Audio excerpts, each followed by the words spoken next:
एक बार एक बंदा, एक बहुत बड़ी आइस फैक्ट्री थी, कोल्ड स्टोर था ऐसे मान लीजिए, बहुत ही बड़ा, जिसमें कि माइनस टेम्परेचर मेंटेन करना पड़ता था चीज़ों को बरकरार रखने के लिए। वो होता था -22, -25, इतना मतलब कम टेम्परेचर रखना पड़ता था। और क्योंकि जब आइस फैक्ट्री है, आइस फैक्ट्री होती है तो इस तरीके का होता है कि उसमें कोई रोशनदान नहीं होगा, कोई खिड़की नहीं होगी, कहीं से भी हवा निकलने की कोई जगह नहीं होगी, क्योंकि जब मेंटेन करना है टेम्परेचर को तो क्या ये रखे जा सकते हैं रोशनदान, खिड़की, ये सब रखा जा सकता है क्या उसमें? नहीं। तो होता क्या है कि एक दिन उस फैक्ट्री में एक बहुत बड़े मैकेनिक को बुलाया जाता है, और मैकेनिक को बुलाने के टाइम उसको देखने के लिए, और जब फैक्ट्री की एंडिंग हो रही थी, मतलब 5 बजे जब सारे लोग फैक्ट्री बंद करके जा रहे थे, उस टाइम वो मैकेनिक की एंट्री होती है।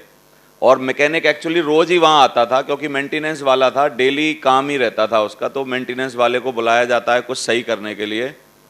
और फैक्ट्री इस तरीके की थी कि अंदर जाने के बाद जैसे ही मेंटेनेंस वाला घुसा तो अंदर से गेट लॉक हो गया, अभी गेट नहीं खुल रहा है।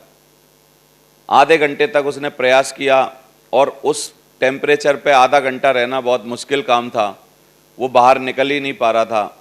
और आधे घंटे के बाद उसने ये होप छोड़ दी कि अब फैक्ट्री में मैं अकेला हूँ, बाहर कोई है नहीं, सारी पब्लिक जा चुकी है, गेट मेरे से खुल नहीं रहा।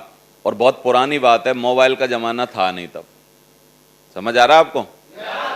तो उस आदमी ने होप छोड़ दी, धीरे धीरे वो घुटनों पे आ गया, घुटनों से आने के बाद वो गिर गया, लेट गया। इतनी ज़्यादा उसको ठंड लगने लगी कि उसने सोचा कि अब 4-5 मिनट बाद बस मेरी डेथ हो जाएगी। धीरे धीरे उस स्टेज पे आ गया कि वो बेहोश हो गया, अनकॉन्शियस हो गया। अनकॉन्शियस होने के बाद दरवाज़ा खुलता है, दरवाज़ा खुलने के बाद कोई आदमी उसको बाहर निकालता है, बाहर निकालने के बाद उसकी रगड़ाई, जो भी उसको फर्स्ट एड दे सकता है वो सारी फर्स्ट एड देता है, अच्छे टेम्परेचर में लेके जाता है। थोड़ी देर बाद उसको होश आता है और वो देखता है कि मैं बच गया हूँ। तो उसने देखा मुझे किसने बचाया है, तो चौकीदार था उस फैक्ट्री का, उस चौकीदार ने उसको बचाया। तो पूछना चाहता है वो बंदा जो अंदर फंसा हुआ था कि यार चौकीदार, तेरे को कैसे लगा कि मतलब तूने गेट क्यों खोला, ऐसे क्या तुझे समझ में आ गई? क्योंकि इतनी सारी फैक्ट्रियाँ हैं इसमें, तो मैं कौन सी वाली फैक्ट्री में हूँ, कहाँ पर हूँ, किसका गेट लॉक हो गया है, तुझे कैसे पता चला, तू कैसे आ गया?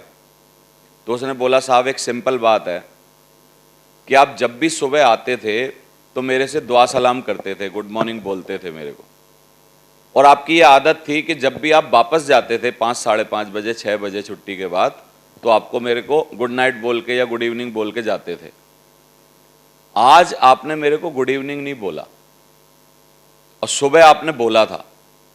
मेरे को अचानक ध्यान आया 5, सवा 5 बजे, मैंने कहा यार सारे लोग चले गए, आज वो भाई साहब नहीं आए जिन्होंने गुड इवनिंग बोला था, क्योंकि सारे बोलते होंगे क्या उसको गुड इवनिंग? तो बोला मैंने फिर आपको ढूंढना चालू किया, मैं पहली फैक्ट्री में गया, दूसरी में गया, तीसरी में गया, मैंने सारे में नॉक करना चालू किया, और जैसे ही मैं आपको यहाँ आया लेने के लिए तो आप दरवाजे के पास गिरे पड़े मिले मेरे को।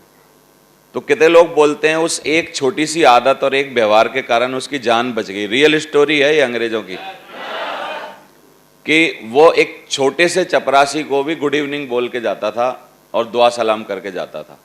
मेरी बात समझ में आ रही है कि नहीं आपको? तो कभी भी दुनिया में जो भी आप करते हो किसी के साथ, वो हमेशा लौट के आता है। कट्टू, एक और स्टोरी मेरे को याद आ रही है कि एक बार ऐसा हुआ कि एक जगह पर ना बहुत ज़्यादा जंग छिड़ गई, बहुत ज़्यादा, किसी दूसरे देश ने किसी दूसरे देश पे ना हमला कर दिया। तो हमला करने के टाइम बहुत ही हालात ख़राब हो गए, खाने पीने की व्यवस्थाएं ख़राब हो गई।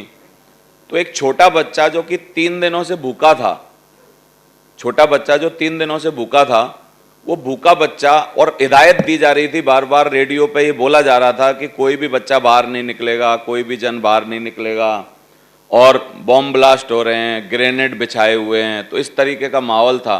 लेकिन 3 दिन से भूखा बच्चे पर रहा नहीं गया। भूखा बच्चा बाहर निकला, थोड़ी सी 1-2 गलियों में गया, गली में जाने के बाद उसने एक दरवाज़ा खटकाया, दरवाज़ा खटकाने के बाद बेल बजाने के बाद वहाँ से कोई आंटी निकल के आई और उसने बोला कि मैं भूखा हूँ। देखा उसकी हालत, तो इस आंटी ने अपने घर से आधा गिलास दूध दिया उसको पीने के लिए। आधा गिलास दूध पिया, वो चला गया, कट्टू कहानी यहाँ खत्म होती है। अब कहानी 25 सालों बाद क्या होती है कि 25 सालों बाद एक बहुत बूढ़ी औरत एक हॉस्पिटल के बेड पे पड़ी हुई है और वो चिंता कर रही है कि मेरा जो हार्ट का ऑपरेशन हुआ है या होना है, इसके लिए मैं पैसे कहाँ से लाऊंगी, क्योंकि मेरे पास तो पैसे हैं ही नहीं, मेरा कोई सहारा है ही नहीं। तो हार्ट का ऑपरेशन होने के बाद जब उसको होश आता है, तो होश आने के बाद एक लेटर उसके पास लिखा होता है कि your total bill paid by your half glass of milk. तो वो ये देखती है तो बड़ी भावुक हो जाती है कि मैंने ये कब किया, आधा गिलास दूध किसको कब पिलाया, भूल गई थी वो तो डॉक्टर सामने आता है, बोला मैं वही लड़का हूं, जब युद्ध चल रहा था मैं आपके पास आया था, मैंने बेल बजाई थी और आपने आधा गिलास मेरे को दूध पिलाया था। बोला आज कोई बात नहीं, जो हार्ट के ऑपरेशन में आपके 5-10 लाख रुपए लगे हैं वो सब आधा गिलास दूध की वजह से मैंने पे किया हुआ है और मैंने ही आपका ऑपरेशन किया है।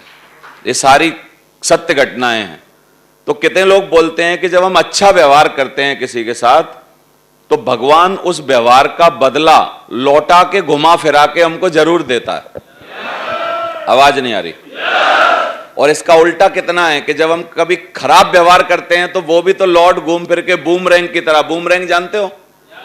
बूमरैंग एक ऐसा औजार होता है जिसको फेंकते हैं तो लौट के अपने पास ही वापस आ जाता है। मोगली में देखा होगा आपने बूमरैंग, मोगली नाटक देखा था छोटे थे जब?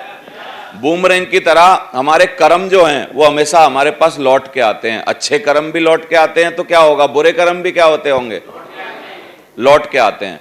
तो हमेशा अच्छा करने का जब भी मौका मिले, किसी को कुछ देने का मौका मिले, किसी से कुछ अच्छा व्यवहार करने का, कुछ नहीं कर सकते तो अच्छा बोलने में कोई टैक्स लगता है क्या? अच्छा व्यवहार करने में कोई टैक्स लगता है क्या? तो हमेशा अच्छा व्यवहार करिए। तो आपको अंदर से सफाई करनी है अपनी खुद की।